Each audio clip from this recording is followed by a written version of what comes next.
Frères et sœurs, pour comprendre la préparation que nous avons à faire, pour comprendre les événements qui vont arriver, pour comprendre ce que nous devons vivre, Dieu nous donne une base. Quelle est cette base?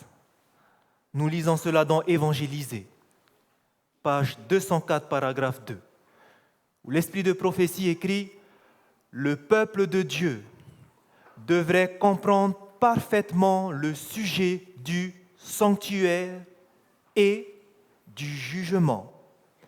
Chacun devrait être au courant de la position et de l'œuvre de notre souverain sacrificateur. » Pourquoi cela est important? Sans cette connaissance, il n'est pas possible d'exercer la foi indispensable en ce temps-ci, ni d'occuper le poste que Dieu nous assigne. Alors que nous vivons les derniers temps, il est indispensable que nous comprenions ce que Jésus-Christ fait actuellement dans le sanctuaire céleste. Si nous ne comprenons pas cela, nous ne pourrons pas comprendre ce qui va se passer devant nous. C'est la base. Et c'est pour ça que j'aimerais commencer par un bref résumé de ce qui s'est passé depuis que Jésus-Christ est monté au ciel.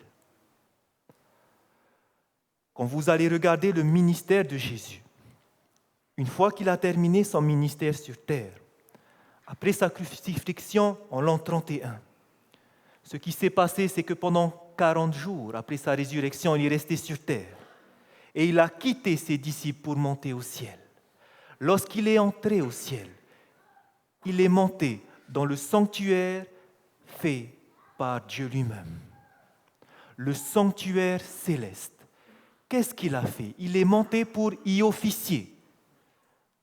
Or, nous savons que dans le sanctuaire céleste, de même que sur la terre, qui était l'exemple, au ciel également, il y avait combien de pièces? 2 pièces. Et lorsque Jésus va monter au ciel, il va commencer à aller dans la première pièce, dans le lieu saint. Et lorsque vous allez regarder sur terre, lorsque le sanctuaire terrestre au temps de Moïse a été inauguré pour la première fois, vous verrez dans Exode chapitre 40 que Moïse va commencer à oindre le sanctuaire avant que toute chose ne commence à se faire. Et Jésus lui-même, lorsqu'il va commencer son œuvre dans le sanctuaire céleste, fera exactement la même chose que sur terre. C'était l'exemple. Et au ciel, Jésus aussi va oindre le sanctuaire céleste. Qu'est-ce qui va se passer lorsqu'il va oindre le sanctuaire céleste? Nous le verrons juste après. Après avoir commencé son œuvre, de l'an 31 jusqu'en l'an 1844, son œuvre restera simplement dans le lieu saint. C'était la première phase qui se faisait sur terre.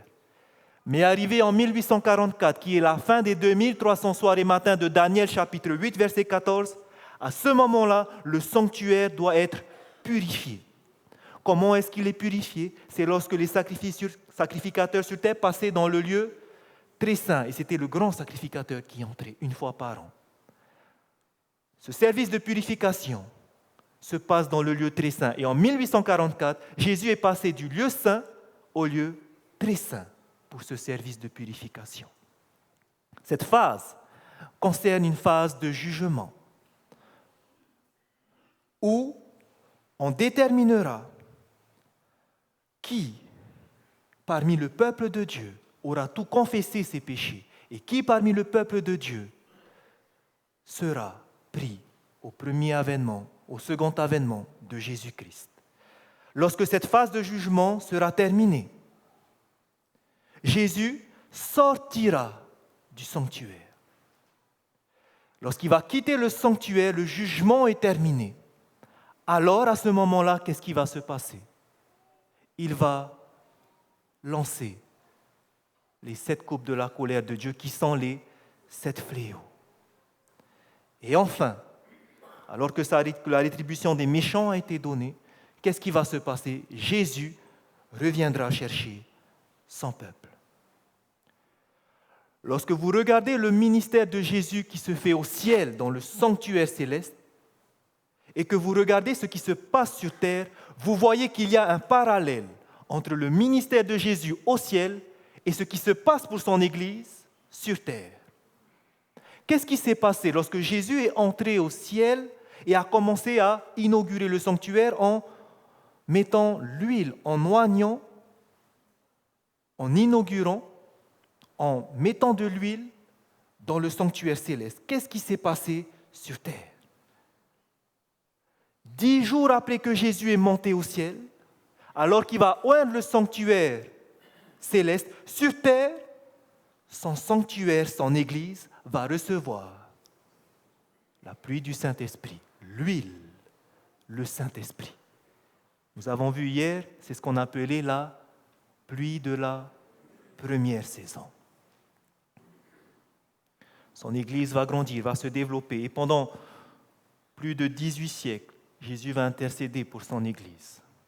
Mais lorsque Jésus va quitter le lieu saint pour aller dans le lieu très saint, et alors que va commencer l'œuvre de jugement, Jésus va entrer dans le lieu très saint où il va rencontrer l'arche de l'Alliance dans laquelle se tient les 10 commandements, les 2 tables de la loi. Pourquoi? Parce que c'est selon ces 10 commandements que seront jugés son peuple. Et qu'est-ce qui se passe alors qu'il entre dans le sanctuaire céleste, devant l'arche de l'Alliance? Qu'est-ce qui se passe sur terre? Le peuple de Dieu, pour la première fois, va retrouver les 10 commandements. Ce n'est pas un hasard que c'est seulement dans les années 1845 que le mouvement adventiste a retrouvé les 10 commandements, la loi. Et maintenant, ma question. Si Jésus a commencé son ministère au ciel, en oignant le sanctuaire, et sur terre, son peuple a reçu la pluie du Saint-Esprit. Qu'est-ce qui devrait se passer avant que Jésus ne revienne sur terre? Nous l'avons vu hier, il y a la pluie de la première saison et il y a la pluie de l'arrière-saison. De même que Jésus a commencé son ministère en répandant son esprit sur son Église, de même lorsqu'il terminera son ministère, avant de revenir, il répandra une deuxième pluie, la pluie de l'arrière-saison.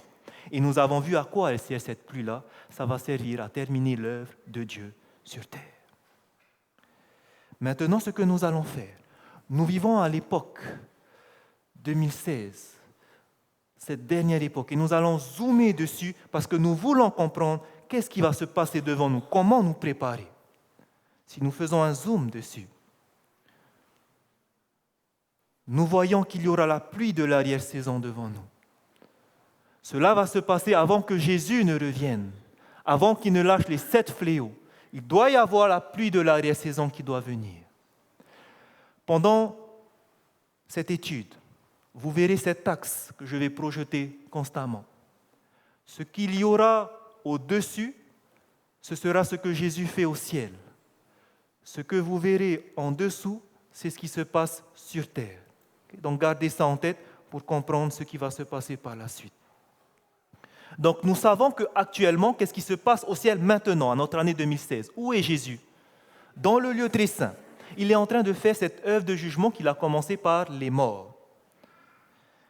Mais il viendra un moment, quand il aura terminé par les morts, il va passer à qui? Aux vivants. Et lorsqu'il aura terminé les vivants, alors que tout le monde a été jugé, qu'est-ce qui va se passer? À ce moment-là, il va sortir du sanctuaire. Et c'est là ensuite qu'il va lancer les 7 fléaux. Ce que nous allons voir ce soir, est-ce que Dieu nous révèle ce qui va se passer aux alentours de la pluie de l'arrière-saison?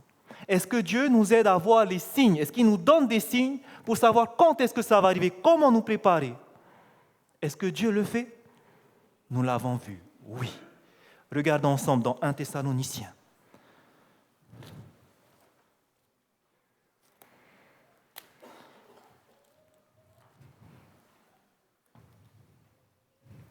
« 1 Thessaloniciens, chapitre 5.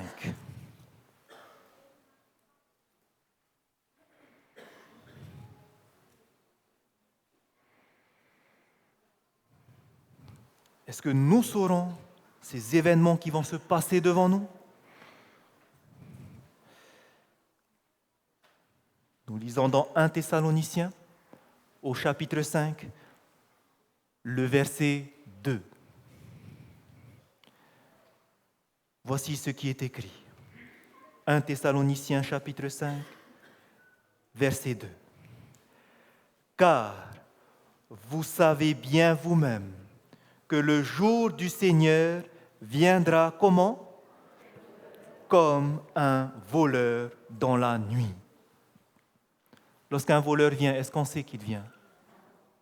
Ça nous surprend, n'est-ce pas? Donc, est-ce que le peuple de Dieu sera surpris? On dit qu'il vient comme un voleur. Est-ce que le peuple sera surpris? Regardez au verset 4. Mais vous, frères, il parle à son Église, mais vous, frères, vous n'êtes pas dans les ténèbres pour que ce jour vous surprenne comme un voleur. Est-ce que l'Église sera surprise? Non. Pourquoi? Parce qu'elle n'est pas dans les ténèbres. Si elle n'est pas dans les ténèbres, où est-ce qu'elle est? Dans la lumière. Et c'est ce qu'on lit au verset 5. Vous êtes tous des enfants de la lumière et des enfants du jour. Nous ne sommes pas dans les ténèbres. Donc ce jour, lorsqu'il va être arrivé, on saura à quel moment il viendra. Pas le jour, pas la date, pas l'heure, malgré que cela va se dire dans le futur. Mais on ne peut pas être surpris parce qu'on connaîtra les événements qui vont se passer. Pourquoi? Parce que nous sommes dans la lumière. Et quelle est cette lumière qui nous permettra de savoir ce qui va se passer devant? Quelle est cette lumière qui va nous dire « Voici ce qui va se passer devant ». Nous l'avons vu hier soir, 2 Pierre.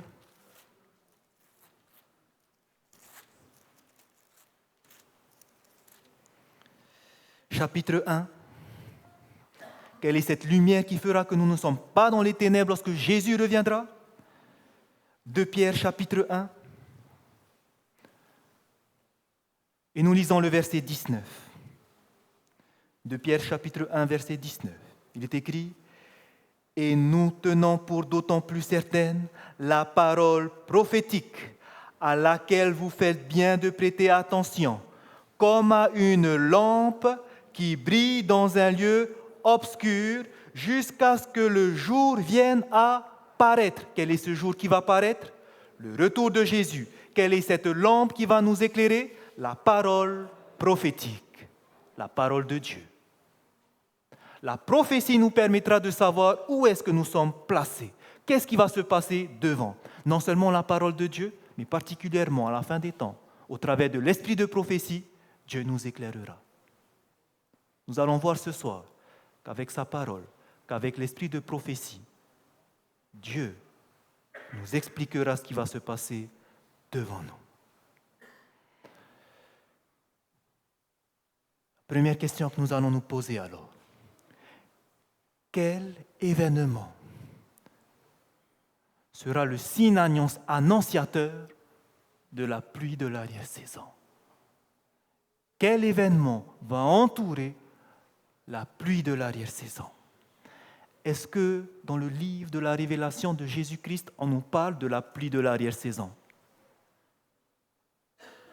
Est-ce que dans le livre de l'Apocalypse, on nous parle de la pluie de l'arrière-saison? Nous avons vu hier soir, oui. Dans quel chapitre on nous parle de la pluie de l'arrière-saison? Apocalypse, chapitre 18.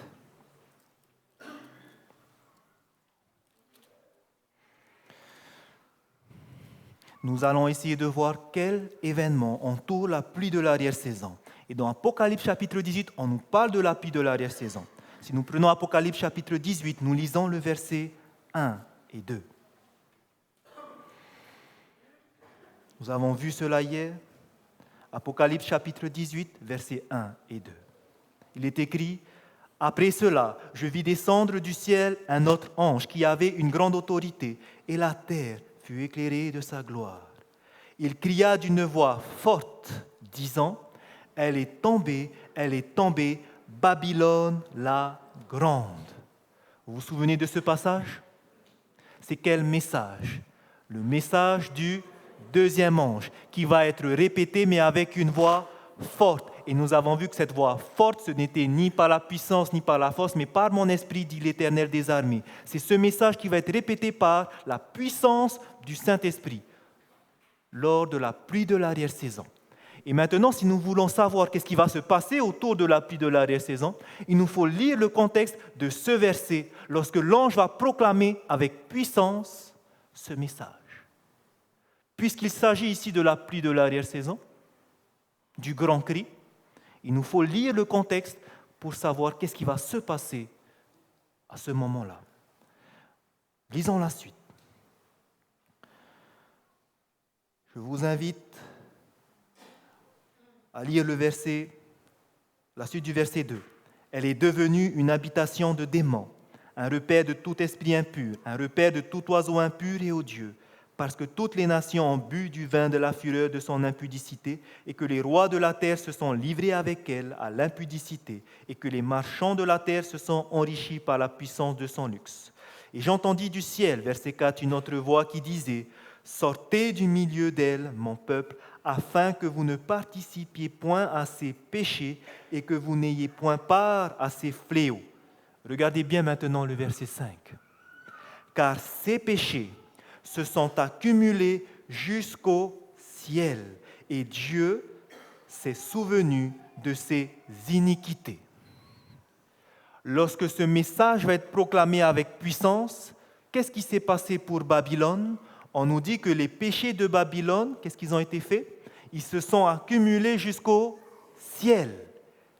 Comprenons qu'est-ce que ça veut dire que les péchés de Babylone se sont accumulés jusqu'au ciel dans la revue Signes des temps. Voici ce que l'esprit de prophétie nous dit. Quand est-ce que ces péchés seront accumulés jusqu'au ciel? Quand finalement la loi de Dieu sera abolie par la législation. Est-ce que vous comprenez? Lorsque la loi de Dieu, c'est quoi la loi de Dieu? Les 10 commandements, particulièrement le sabbat, sera aboli par la loi des hommes. Quelle loi? La loi du dimanche. Ces péchés se seront accumulés lorsqu'il y aura la loi du dimanche. Continuons la citation. Alors qu'un pouvoir satanique soulève les éléments de dessous, Dieu enverra la lumière et la puissance à son peuple afin que le message de vérité soit proclamé au monde entier. Quelle est cette lumière et cette puissance qui va venir? La pluie de l'arrière-saison. Donc, qu'est-ce qui va se passer? Est-ce que d'abord va venir la pluie de l'arrière-saison ou d'abord la loi du dimanche? La loi du dimanche. Quand la loi du dimanche va venir, les péchés de Babylone se sont accumulés et alors l'ange pourra dire d'une voix puissante, ces péchés se sont accumulés jusqu'au ciel. Sortez de là, mon peuple. Babylone est tombée. Donc, premièrement, nous avons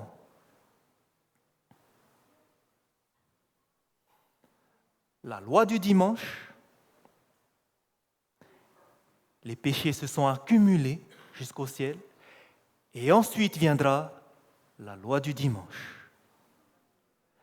Pardon, la pluie de l'arrière-saison. Et lorsque la pluie de l'arrière-saison va venir, qu'est-ce qui se passe? Nous avons vu que la pluie de l'arrière-saison, c'est ce message du troisième ange qui va partir avec puissance, qu'on appelle le grand cri. Est-ce que jusque-là, tout le monde a suivi? Voici une autre citation de l'esprit de prophétie qui va nous dire que d'abord il y a bien la loi du dimanche et ensuite vient la pluie de l'arrière-saison. Regardons dans Message choisi, volume 3. Le grand événement qui est imminent, l'imposition des lois du dimanche, éliminera ce que Dieu n'a pas choisi et il se réservera ainsi un corps pastoral pur, vrai, sanctifié, préparé pour la pluie de l'arrière-saison. Qu'est-ce que va venir d'abord? La loi du dimanche. Nous allons voir qu'est-ce qui va se passer à la loi du dimanche. Mais ensuite, il y aura ce corps pastoral pur, c'est-à-dire ses membres purs, son église pure, qui sera prêt pour recevoir la pluie de l'arrière-saison. Donc, nous confirmons bien que d'abord, nous avons la loi du dimanche et ensuite la pluie de l'arrière-saison. Est-ce que la pluie de l'arrière-saison est déjà tombée alors? Pas encore. Pas encore.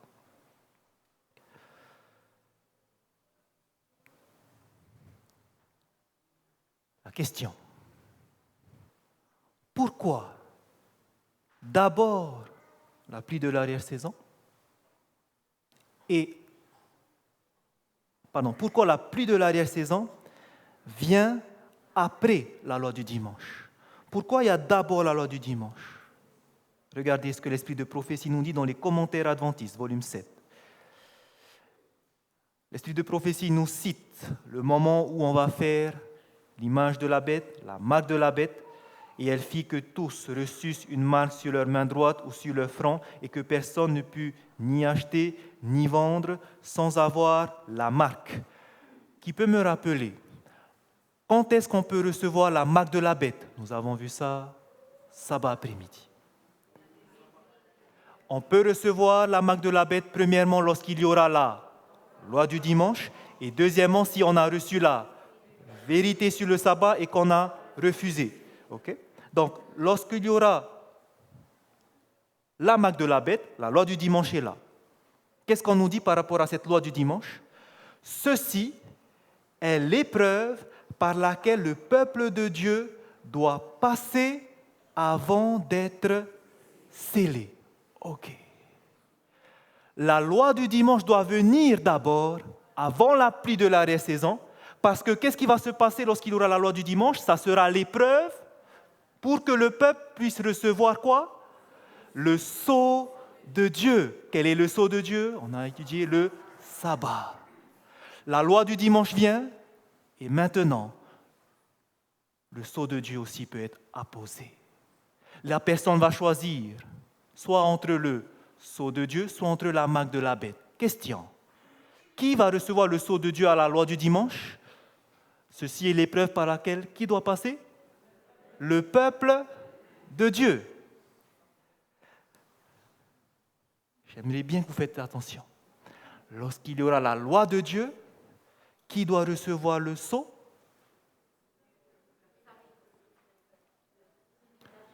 Le peuple de Dieu doit recevoir le sceau. C'est son épreuve, la loi du dimanche. Regardez maintenant. Est-ce que tous les adventistes du 7e jour sont le peuple de Dieu? Je change ma question.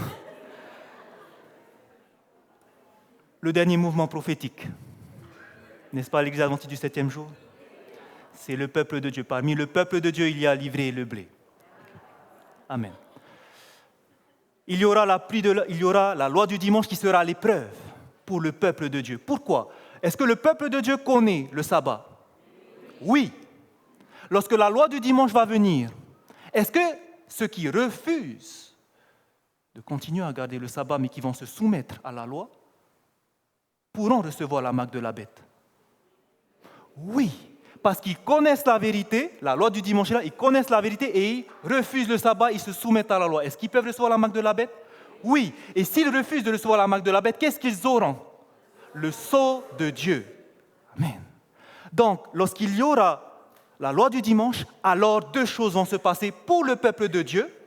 Soit ils reçoivent le sceau de Dieu, soit ils reçoivent la marque de la bête. C'est ce qu'on appelle la phase du scellement.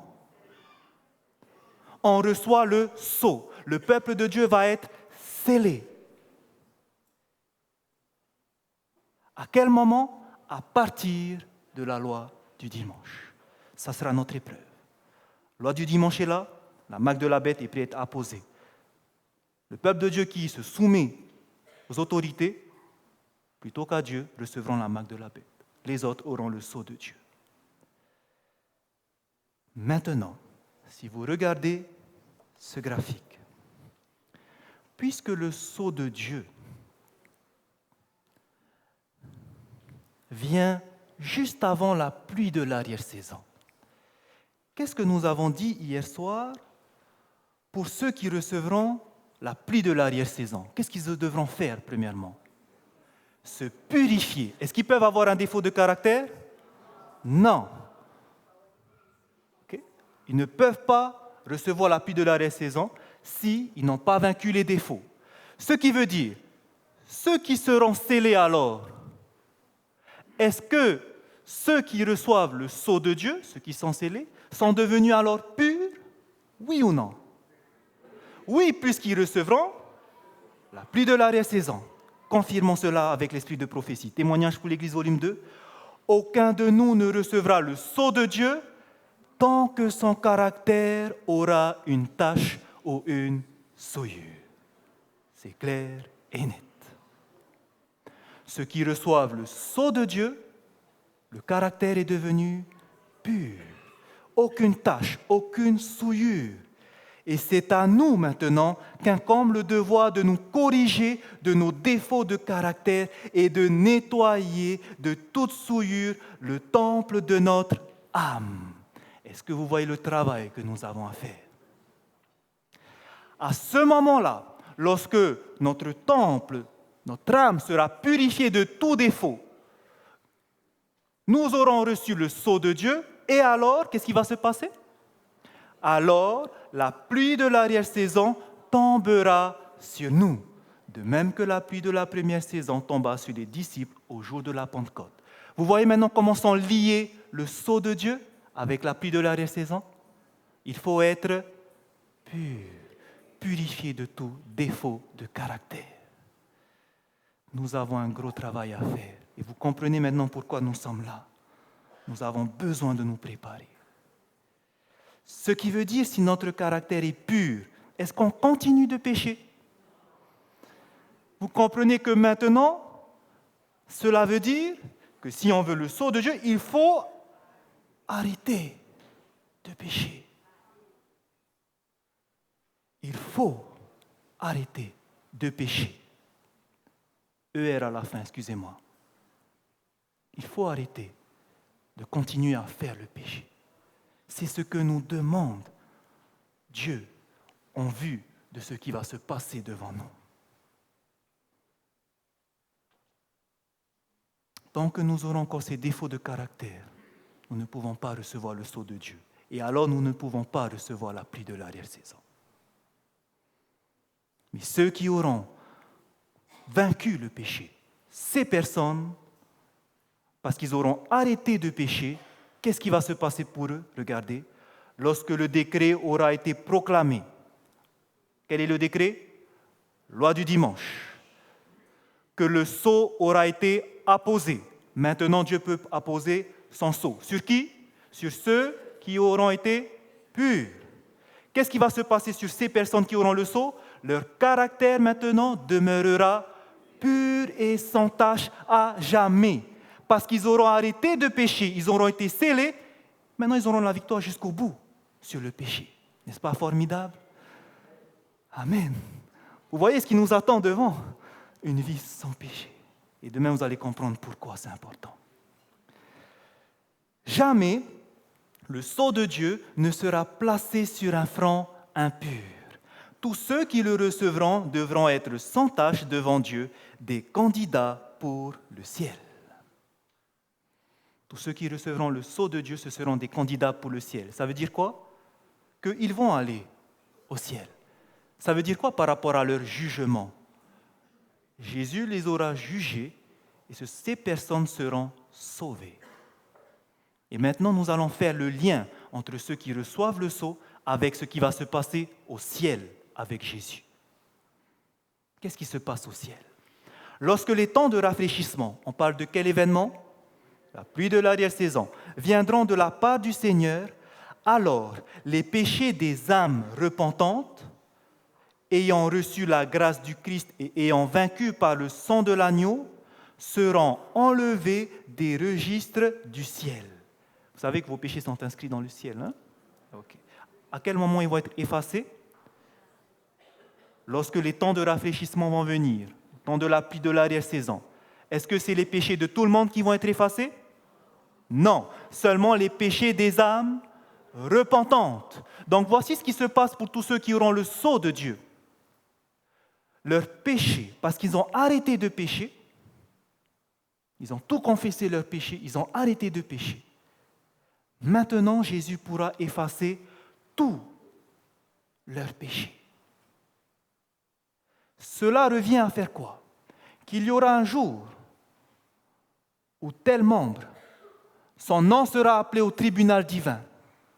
Jésus va examiner son cas. Est-ce qu'il va continuer de pécher à ce moment-là? Si c'est un membre qui a entendu les appels des serviteurs de Dieu, s'il a entendu la préparation, il sait que maintenant j'arrête de pécher parce que je sais que ça va passer mon cas au ciel. Et lorsqu'il aura arrêté de pécher, son caractère sera devenu pur. Qu'est-ce que Jésus va faire pour cette personne? Ses péchés seront effacés. Qu'est-ce qu'il recevra? Le sceau de Dieu. Et ensuite, il recevra la pluie de l'arrière-saison. Ce qui veut dire que lorsque nous serons scellés, c'est parce qu'au ciel, qu'est-ce qui se passe? Jésus est en train de nous juger. Ce qui veut dire que le jugement des vivants va commencer par qui? Par le peuple de Dieu, par l'Église adventiste du 7e jour. Pourquoi les autres ne seront pas jugés en premier?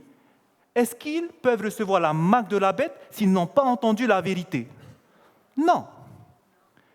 Lorsqu'il y aura la loi du dimanche, il n'y a que nous, pour l'instant, qui savons. Donc nous serons jugés premièrement. Et ensuite viendra les autres. Vous verrez à quel moment. Mais d'abord, le jugement commencera par la maison de Dieu. Et la Bible confirme dans Ézéchiel, chapitre 9. Ézéchiel, prenons notre Bible. Dans Ézéchiel, chapitre 9.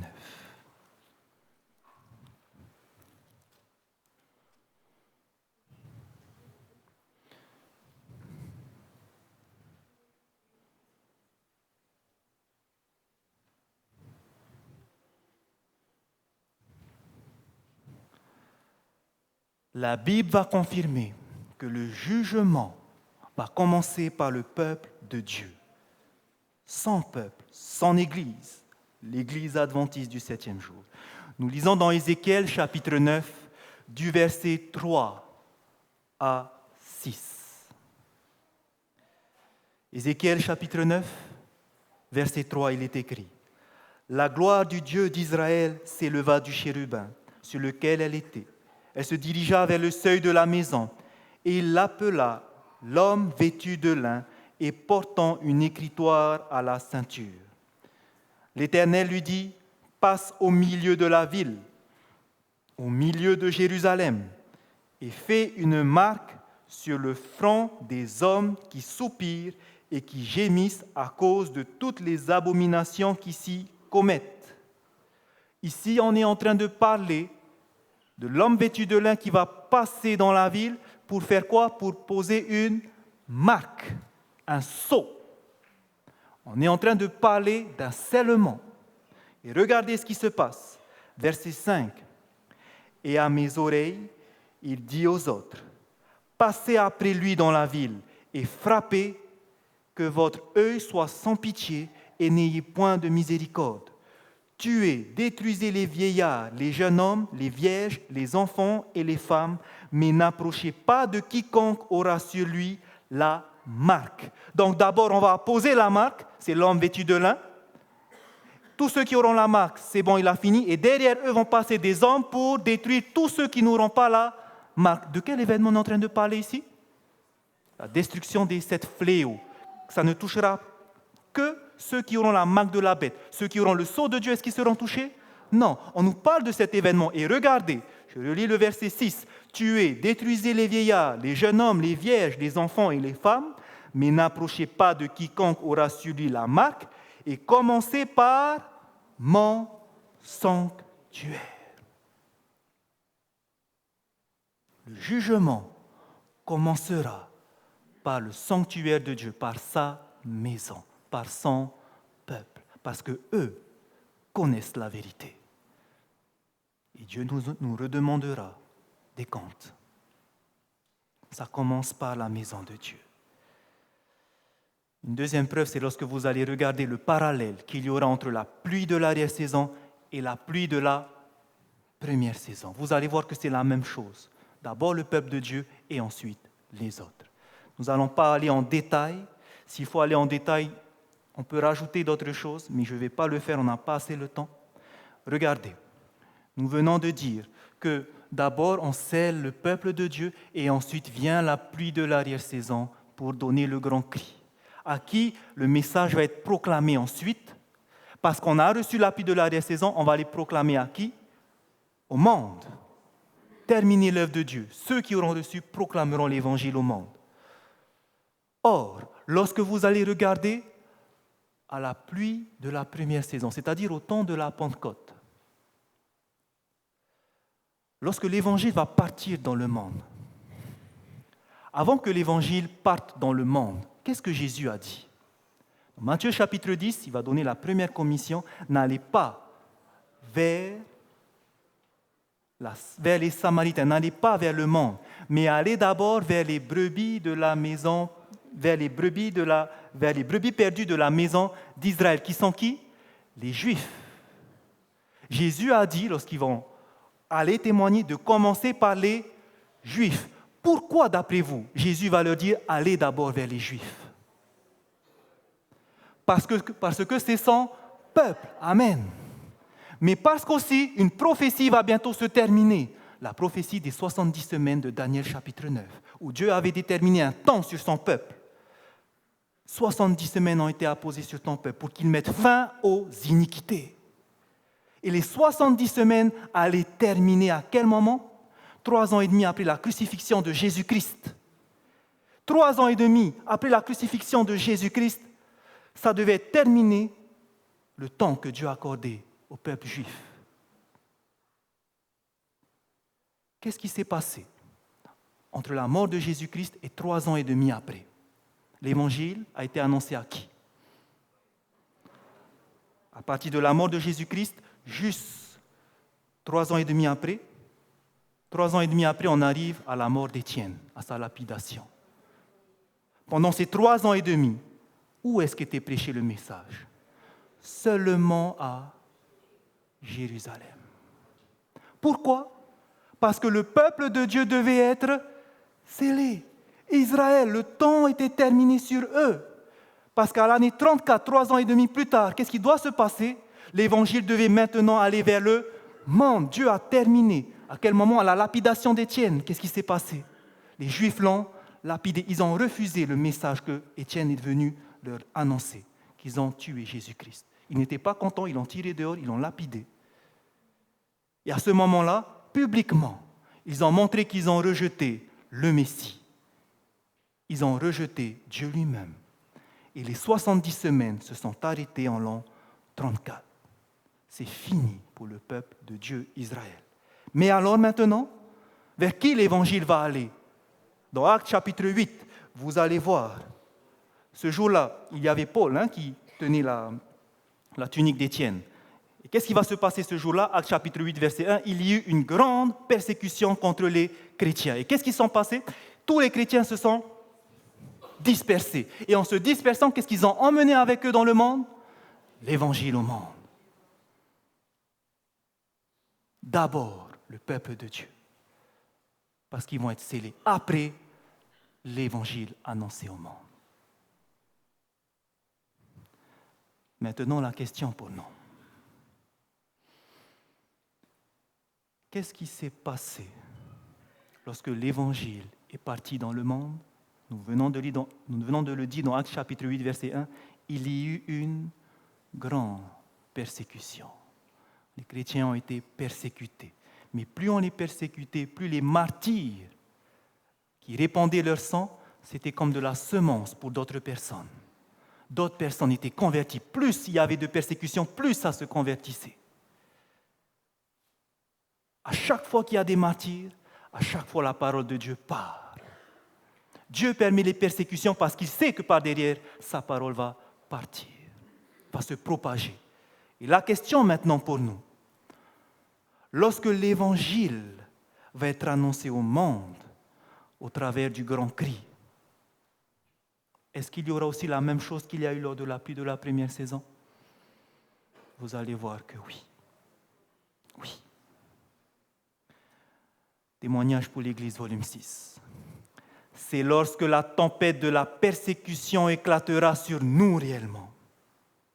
Lorsqu'il y aura la persécution sur le peuple de Dieu, c'est à ce moment-là que le message du troisième ange s'amplifiera pour devenir un grand cri. Et toute la terre sera illuminée par la gloire du Seigneur. Donc oui, c'est pendant qu'il y aura la persécution que le message va partir comme un grand cri. Lorsqu'il y aura la persécution, le message va partir comme un grand cri. Qu'est-ce qui se passe après la pluie de l'arrière-saison? Comment l'évangile va partir? C'est parce qu'il y aura en même temps la persécution. Et qu'est-ce qui va se passer pour l'Église de Dieu? C'est à ce moment-là que Jésus va cribler, secouer son Église. C'est ce qu'on appelle le criblage. Parmi l'Église, nous avons dit qu'il y avait l'ivraie et le blé. Il y a des personnes qui ont une foi ferme. Il y a des personnes qui ont une foi légère. Lorsque Jésus va secouer, le grain va rester dans l'air. La paille va s'envoler parce qu'elle est légère. C'est ce qui va se passer. L'Église va être criblée. Pour l'instant, on ne voit pas. Moi-même, je peux venir prêcher de beaux sermons, mais l'Esprit de Dieu n'est pas avec moi. Et lorsque viendra la persécution, on verra s'il avait la foi, celui qui parlait devant. Pour l'instant, on ne voit pas.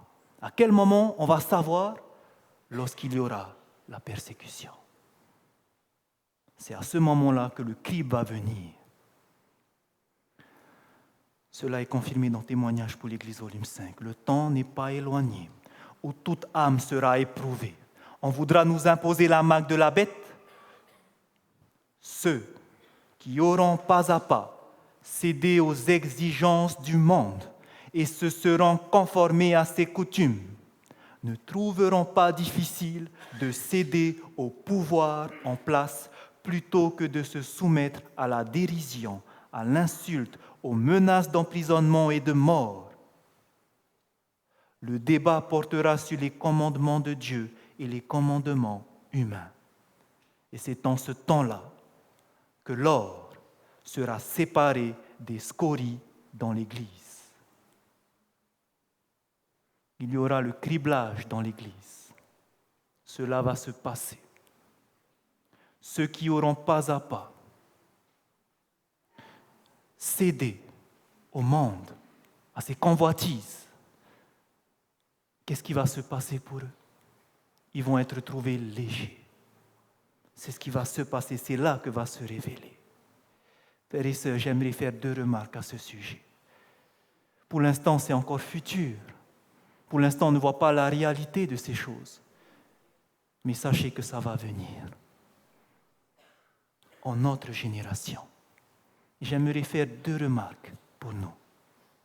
Lorsque nous savons que dans l'Église, il y aura ce crible qui va se faire, j'aimerais vous partager une vision qu'Ellen White a reçue au sujet des 2 couronnes.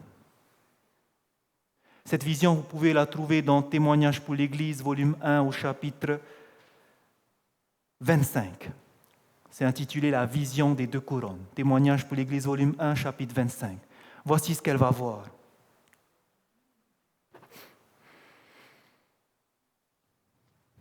Dans sa vision, elle va voir une main qui va être tendue vers la terre. Cette main vient du ciel. Et dans cette main se tenait un sceptre. Et au bout de ce sceptre se trouvait une couronne. Cette couronne était décorée de diamants. Et sur cette couronne était marqué « Heureux ceux qui m'obtiennent, parce qu'ils hériteront la vie éternelle ». Il y avait maintenant devant une autre couronne qui venait. Cette couronne partait de la terre. C'était un sceptre. Au bout de ce sceptre cette couronne. Et sur cette couronne, il y avait des rubis. Et sur cette couronne qui vient de la terre étaient inscrits les mots « La richesse, c'est la puissance. Honneur et célébrité à ceux qui m'obtiennent. » Et elle voyait une foule de gens courir après la couronne terrestre. Ils marchaient les uns sur les autres pour arriver sur cette couronne terrestre et s'accrocher à elle. Elle voyait une petite troupe s'accrocher sur la couronne céleste. Les personnes qui étaient accrochées à la couronne céleste, ils voyaient que ceux qui étaient en bas, sur la couronne terrestre, les regardaient se moquer d'eux et ils prenaient des balles noires. Et ils jetaient ces balles noires sur ces personnes qui étaient accrochées sur cette couronne céleste. Et les personnes qui regardaient ceux qui les jetaient, ces balles noires les touchaient, les tachaient et ils tombaient. Par contre, ceux qui gardaient les yeux fixés en haut, parce qu'il y avait Jésus qui était là, ceux qui avaient les yeux fixés sur Jésus, les balles qu'ils lançaient ne les touchaient pas. Ici, 2 leçons vont être retenues. L'ange va lui donner 2 leçons. La première leçon, c'est celle-ci. C'est que dans l'Église, il y a 2 types de personnes. Ceux qui s'attachent au bien de ce monde, au bien terrestre. Leurs pensées sont seulement focalisées sur ce qui est sur terre. Leur travail, leur argent, leur retraite, leur terrain, leur terre. C'est là le but de leur vie. Et d'autres personnes qui, pour eux, ces biens-là, ils peuvent avoir toutes les richesses, mais pour eux, ce n'est pas le plus important. C'est la retraite au ciel le plus important. Deuxième leçon à en tirer. Qui sont les personnes qui vont jeter les balles noires? Ceux qui sont sur la couronne terrestre. On va lui dire que représentent ces balles noires. Les balles noires représentent les insultes. Les balles noires représentent les critiques. Qui est-ce qui est en train de critiquer? Ceux qui sont attachés aux choses de ce monde. Ils n'ont pas le cœur converti. Ils sont en train d'insulter, d'être jaloux, de critiquer ces personnes qui ont choisi de suivre Jésus, de travailler pour lui. Ils critiquent leur œuvre. La deuxième leçon à en retirer, frères et sœurs, c'est que ne regardez jamais ces critiques. Parce que qu'est-ce qui se passe pour ceux qui ont regardé les balles noires? Ils tombent. Ne regardez jamais, mais gardez les yeux fixés sur Jésus. Travaillez pour le Seigneur. Ne regardez pas ce qu'on va dire de votre œuvre. Parce qu'il y aura des critiques, c'est sûr. Quelqu'un qui veut s'engager pour le Christ, on ne va pas l'aimer. Je vous le dis parce que c'est arrivé pour moi. Il y a des personnes qui disent du mal sur moi, qui déforment des choses. Je n'entends pas derrière. Mais cette vision-là m'encourage à aller de l'avant. Parce que le Maître, Jésus-Christ, a été haï par sa propre Église. Et moi, je resterai fidèle à Jésus, quoi qu'il arrive. C'est la première leçon à en retirer. Ne regardez pas ces choses-là. Ne regardez pas les critiques. Focalisez-vous sur l'œuvre de Dieu. Sanctifiez-vous, purifiez-vous. Gardez les yeux fixés sur Jésus. Vous travaillez pour Dieu, vous savez qu'il y aura des critiques, mais ne regardez jamais. Deuxième leçon à en retirer. Qu'est-ce qui va se passer pour ces personnes qui n'auront pas le cœur converti, qui se seront attachées sur ces richesses, sur le monde, qui vous auront critiqué? Qu'est-ce qui va se passer pour eux, frères et sœurs? Ils se seront trouvés légers. Et qu'est-ce qui va se passer lors de la persécution? Ils vont tomber. Est-ce qu'ils auront le sceau de Dieu? Non. Est-ce qu'ils auront la pluie de l'arrière-saison? Non. Est-ce qu'ils seront sauvés? C'est maintenant le moment de faire attention. Parce que ces personnes-là qui vous critiquent, un jour ou l'autre, s'ils continuent comme ça, vous n'allez plus jamais les revoir. C'est pour cela. Priez pour eux. Vous ne voulez pas que cette personne soit parmi les réprouvés. Vous ne voulez pas que cette personne ne soit pas là pour l'éternité. Même si elle vous critique, frères et sœurs, vous savez qu'elle est sans sort. Si elle continue dans ses intentions, priez pour elle pour qu'elle change de direction.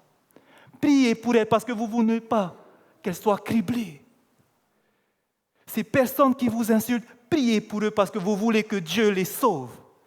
Parce qu'en continuant comme ça, vous savez quelle est leur destinée. Ils seront perdus. Et je pense qu'on ne veut pas que celui qui est assis à côté de moi, celui qui est là-bas, soit perdu. En tant que frères et sœurs, j'aimerais que tous nous soyons au ciel. Que ceux qui vous persécutent, frères et sœurs, priez pour ces personnes. Vous ne voulez pas qu'ils ne soient pas là pour l'éternité. Jésus est mort pour eux. Priez pour eux. Ne rendez pas le mal par le mal. Mais priez pour ces personnes parce que vous savez ce qui arrive devant pour eux.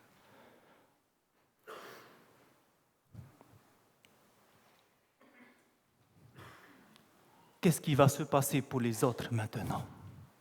Nous avons parlé de l'Église. Nous avons vu que Dieu va cribler son Église.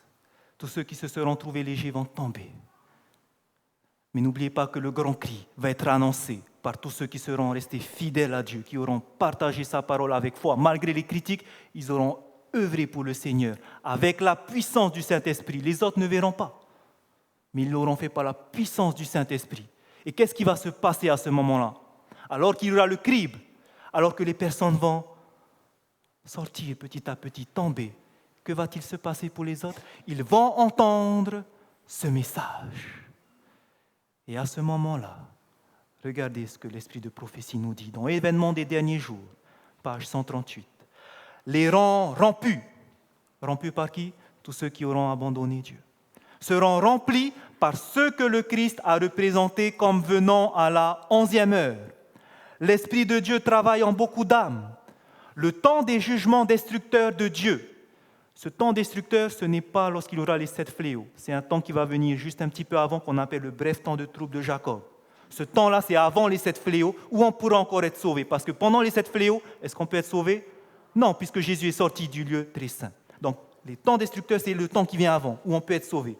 Pendant ce temps-là, quand il y aura le criblage, le temps des jugements destructeurs de Dieu est le temps de grâce. Pour qui? Pour ceux qui maintenant n'ont pas encore l'occasion d'apprendre ce qu'est la vérité, c'est-à-dire pour le monde. Pendant qu'il y aura le crible, ça sera le temps pour le monde d'entendre cette parole de la part de la pluie de la saison du grand cri. Le Seigneur posera sur ces personnes un regard rempli de tendresse. Son cœur miséricordieux est touché, sa main est encore étendue pour sauver, alors que la porte est fermée pour ceux qui n'entreraient pas. Pour qui la porte est fermée? Ceux qui ne vont pas entrer, pour qui elle était fermée juste avant, on a vu? Pour l'Église. Ceux qui se sont trouvés légers, c'est fermé pour eux, ils ont refusé le Seigneur. Le jugement est passé, c'est terminé. Dès que le jugement est passé, ils ont refusé Dieu, la porte de la grâce est fermée pour ces personnes. Alors que la porte est fermée pour ceux qui n'entreraient pas, nombreux sont les élus qui seront acceptés et qui entendront la vérité pour la première fois en ces derniers jours. Il y en aura qui vont sortir parce qu'ils se seront trouvés légers, mais d'autres vont prendre leur place et le peuple triomphant de Dieu sera formé pour accueillir le roi des rois.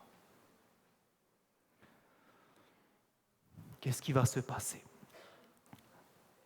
Lorsque l'œuvre aura terminé, tout le monde aura entendu le message.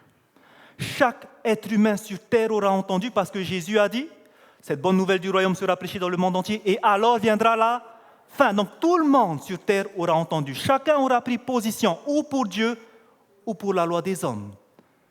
Et le monde qui aura entendu ça, tous ceux qui auront accepté Dieu, qu'est-ce qu'ils vont faire? Ils vont entrer dans les rangs de Dieu. Ils feront partie de son peuple.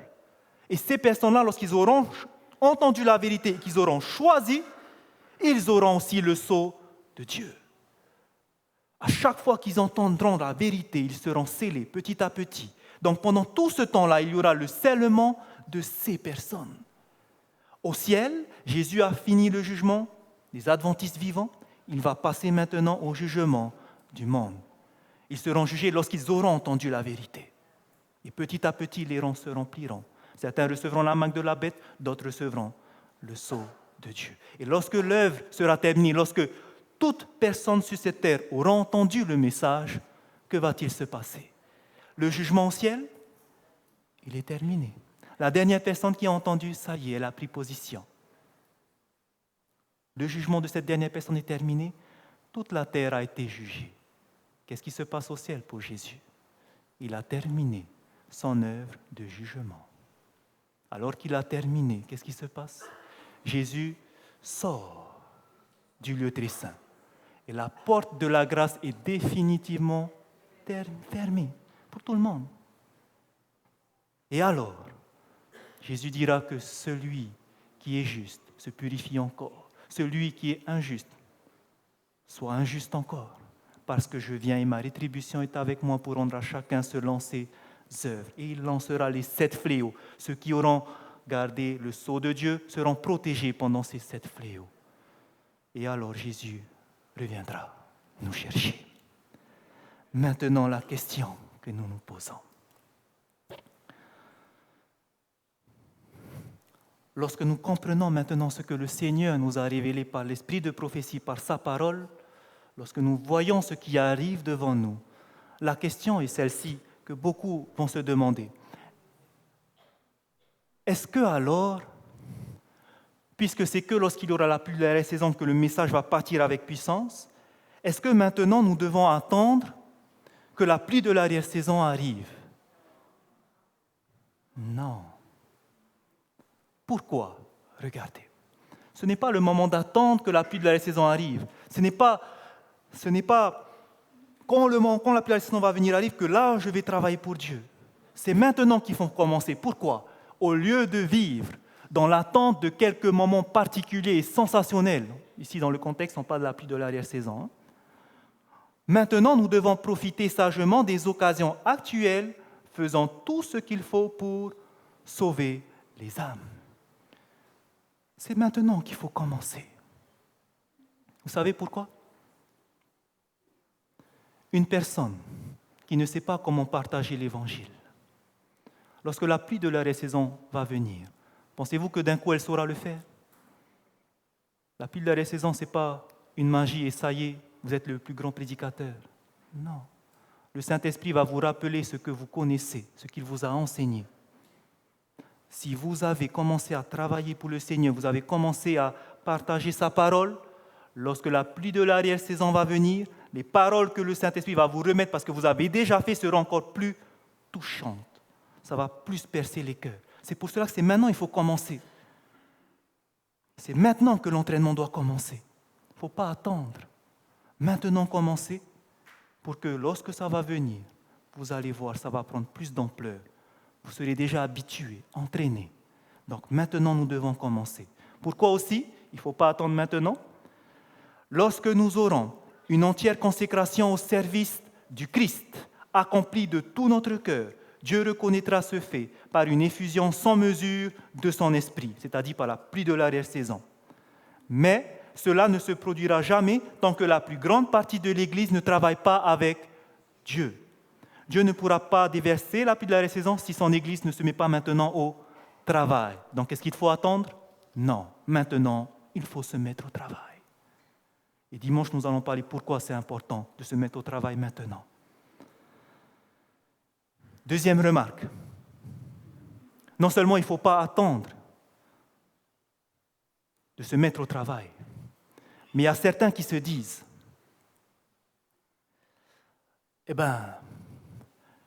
puisque c'est lorsqu'il y aura la loi du dimanche qu'on va commencer à être scellé, alors je vais attendre.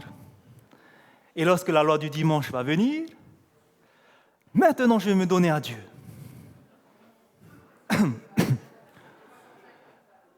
Les adventistes du 7e jour seront scellés en premier ou en dernier? En premier. J'aimerais parler à cette personne qui pense ça maintenant, qui est parmi nous. Puisque ce sont les adventistes du 7e jour qui seront scellés en premier, ceux qui seront scellés pour annoncer le message, comment doivent être leurs caractères? Purs. Les défauts, est-ce qu'il y en a? Non, c'est terminé. Il arrête de pécher. Est-ce qu'une personne peut arrêter de pécher du jour au lendemain? C'est impossible. C'est impossible. N'attendez pas. C'est pour cela que le travail de préparation, ce n'est pas de se dire « attends ». C'est quand? C'est maintenant. C'est maintenant. N'attendez pas. Maintenant, il est temps de se réveiller. On a vu les signes des temps. Sinon, ce sera trop tard. Ce n'est pas moi qui le dis. Regardez, premiers écrits. Ceux qui reçoivent le sceau de Dieu et qui seront protégés pendant le temps de détresse, qu'est-ce qu'ils doivent refléter? Pleinement l'image de Jésus. Ils doivent avoir son caractère pur, sans tache. Oh, combien j'en ai vu qui étaient sans abri au temps de détresse. Ils avaient négligé de faire quoi? De se préparer. La préparation, c'est maintenant. Ils avaient négligé de se préparer, c'est pourquoi ils ne pouvaient recevoir le rafraîchissement, la pluie de l'arrière-saison, que tous doivent recevoir pour pouvoir vivre à la vue d'un Dieu saint. Pour voir Dieu face à face, le péché ne peut pas exister. Dieu consume le péché. Dieu consume le pécheur qui a ce petit péché. Mais celui qui aura vaincu, parce qu'il se sera sanctifié, il pourra voir face à face Jésus-Christ lorsqu'il reviendra dans toute sa gloire. C'est pour cela que maintenant, nous devons commencer. D'autant plus lorsque sabbat, nous avons vu qu'avant que la loi du dimanche ne vienne, qu'est-ce qu'il doit y avoir? Avant que la marque de la bête ne vienne, Apocalypse chapitre 13, qu'est-ce qu'il doit y avoir? Avant la marque de la bête, les habitants de la terre vont faire une image de la bête. Quelle est cette image de la bête qui doit se faire avant la marque de la bête? L'union de l'Église avec l'État. Qu'est-ce qui se passe actuellement aux États-Unis? On est en train de réclamer l'union entre l'Église et l'État à cause de quoi? À cause de la religion climatique. C'est maintenant plus que jamais. L'image de la bête est en train de se former. Lorsqu'elle sera formée, alors il y aura la loi du dimanche. C'est maintenant ou jamais nous devons prendre au sérieux la parole de Dieu, frères et sœurs. Ne repoussez pas à demain votre préparation. Maintenant, vous avez entendu ce message. Maintenant, vous connaissez ce qui va arriver devant. Jésus ne cache rien à son peuple. Il ne fait rien sans avoir prévenu son peuple. Vous connaissez ce qui va se passer. Et maintenant que vous savez ce qui va se passer, parce que Jésus vous a dit, ne laissez pas les soucis de ce monde repousser votre préparation. Aujourd'hui, si vous entendez sa voix, n'endurcissez pas vos cœurs. Qu'est-ce qui s'est passé lorsque Jésus a pleuré sur Jérusalem? Jésus ne va pas laisser son peuple. Il sait ce qui va arriver devant. Il sait ce qui va se passer. Il l'a vu en vision. Qu'est-ce qu'il va leur dire à ses disciples? Luc chapitre 21, verset 40. Lorsque vous verrez les armées encercler la ville, sachez que son heure est proche. Voici le signe que Dieu a donné. Jésus leur a dit, quand vous verrez les armées romaines arriver, sachez que c'est la fin. Alors que ceux qui sont dans Jérusalem sortent. Sortez de la ville quand vous voyez les armées arriver. Vous savez qu'en l'an 67, l'armée du général Vespasien est arrivée à Jérusalem. Il a encerclé la ville parce qu'il commençait à l'assiéger. À ce moment-là, qu'est-ce qu'il fallait faire? C'était le signe pour les Juifs de sortir Les Juifs étaient contents parce qu'à cette époque, les historiens disent qu'ils ont retrouvé Jérusalem. Les Romains, le gouverneur romain, il a été sorti, il a pris la fuite. Ils étaient contents, les Juifs, ils ont retrouvé le temple. Ils vivaient dans l'orgueil de la vie. Ils ont vu les Romains arriver. Est-ce qu'ils ont fait attention au signal que Jésus leur a donné? Non. Ils n'ont pas fait attention à ce signal. Vous savez qu'est-ce qui s'est passé ce jour-là, en l'an 67? Vespasien, miraculeusement, n'a pas attaqué la ville. Mais il est sorti. Parce qu'en Alexandrie, il y avait une autre guerre qui devait aller défendre. Et il est parti. Les Juifs ont vu Vespasien sortir.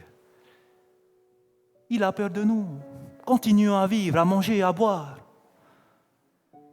Ils n'ont pas entendu le signal. Ils n'ont pas fait attention à ce que Jésus a dit. Mais qu'est-ce qui va se passer 3 ans plus tard? Son fils Titus va revenir. À ce moment-là, les armées vont entourer la ville. Plus personne ne pouvait sortir. Les enfants qui étaient à l'intérieur, les parents commençaient à mourir de faim. Ils commencent à se souvenir de ce que le Messie avait dit. Mais c'est trop tard. Et on commence à faire des atrocités à l'intérieur parce qu'il n'y a plus à manger. Même les enfants étaient sacrifiés pour être mangés. Ils n'ont pas écouté ce que Jésus a dit. Frères et sœurs, aujourd'hui, Jésus est en train de pleurer pour ce qui va se passer pour ce monde. Mais il a annoncé ce qui va arriver. Il a donné les signes. Il nous a donné la parole prophétique. Qu'est-ce que vous allez faire maintenant? Est-ce que vous allez laisser ces conseils pour retourner dans votre vie de tous les jours? Vivre cette vie de débauche que vous avez. Continuez avec vos défauts de caractère. Alors qu'il vous dit, quand vous voyez ces choses-là, l'image de la bête, préparez-vous parce que ça va venir avec rapidité. C'est maintenant le moment de se préparer.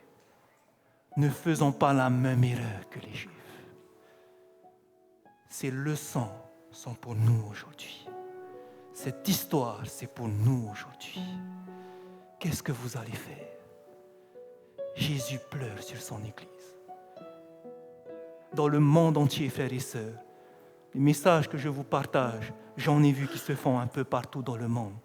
Actuellement, Dieu réveille son Église. Je remercie d'envoyer ses serviteurs, comme le pasteur Jean-Noël. Ces personnes qui réveillent l'Église. Je rends gloire à Dieu pour ces personnes. Parce que c'est le temps, frères et sœurs, n'attendez plus. Vous savez ce qui va se passer. N'attendez plus. Maintenant, il faut se donner entièrement à Christ. Quand vous regardez ce qu'il a fait, comment vous pouvez dire non? Comment vous pouvez dire non à cette vie qu'il vous propose de vivre? Il peut vous donner la victoire sur le péché. Mais est-ce que vous acceptez cela? C'est votre choix. Pour ma part, j'ai choisi de suivre Jésus, de me préparer. Parce qu'il m'a montré comment me préparer, je voudrais vous dire comment vous préparer. C'est ce que nous allons commencer à faire à partir de demain. Il faut que nous nous préparons. Il faut prendre au sérieux ces choses-là parce que le monde est en train d'aller à sa perte. Et je voudrais que tous nous soyons prêts. Et si vous avez des personnes que vous aimez, des membres qui ne sont pas là, appelez-les, dites-leur de venir, qu'ils ne ratent pas les prochains sujets. Dieu veut un réveil, mais surtout une réforme. Et c'est ce que l'Église a besoin maintenant, urgemment. Frères et sœurs, si votre choix est de suivre Jésus-Christ maintenant, je vous demande, demain matin, levez-vous tôt. Première pensée, ouvrez ce livre Jésus-Christ. Lisez le chapitre de demain. Vous allez voir des choses magnifiques, que le Seigneur va vous toucher. Et vous allez voir que ça va transformer votre cœur. Et c'est l'Esprit de Dieu qui va faire cela. C'est le conseil que je peux vous donner ce soir. Le choix est entre vos mains. Et je vous conseille, faites le bon choix. Que le Seigneur vous bénisse, frères et sœurs, et à demain.